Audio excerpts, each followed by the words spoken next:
সাবেক প্রধান বিচারপতি সুরেন্দ্র কুমার সিনহা তার দেশত্যাগের কারণ হিসেবে চাঞ্চল্যকর তথ্য জানিয়েছেন।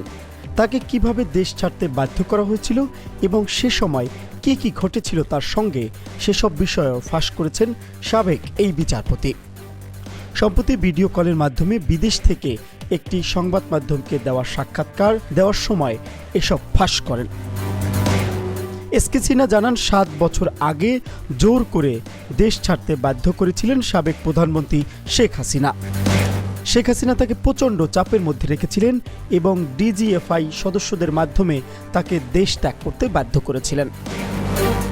তিনি বলেন, শেখ হাসিনা সরকারের নির্দেশ ও হস্তক্ষেপ উপেক্ষা করে তিনি বিচার বিভাগের স্বাধীনতার জন্য লড়াই করেছিলেন বলেই তাকে দেশ ছাড়তে বাধ্য করা হয়।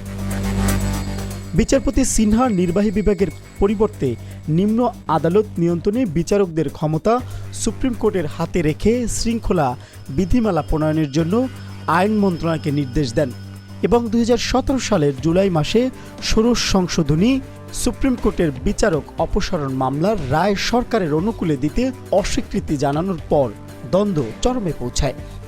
তিনি বলেন, বাংলাদেশে আমার শেষ দিনগুলো ছিল খুবই ভয়ঙ্কর, যা ভাষায় প্রকাশ করার মতো নয়। এটা কেবল উপলব্ধি করা যায়। আমি প্রধান বিচারপতি ছিলাম, তাই আমাকেই গৃহবন্দী করে রাখা হয়েছিল। কারো সঙ্গে যোগাযোগ করতে দেওয়া হয়নি। বাড়ির চারপাশে নিরাপত্তা বাহিনী পাহারা বসায়।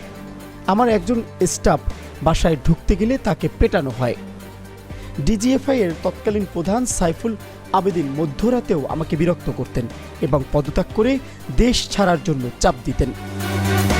একদিনের ঘটনা বর্ণনা করে তিনি বলেন, আমি আদালতে সুপ্রিম কোর্টে যাই।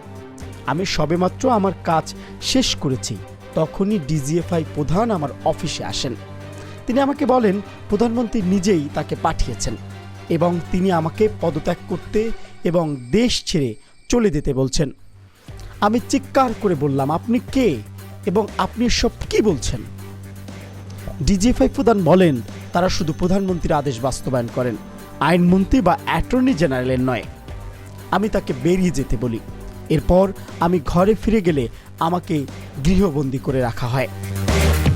এরই মধ্যে ২০১৭ সালের ১৩ অক্টোবর রাতে ঢাকা ত্যাগ করেন বিচারপতি সিনহা।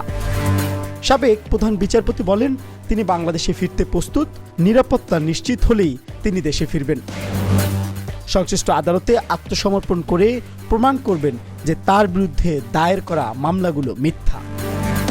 Mohammad Shafiqul Islam, Asian television.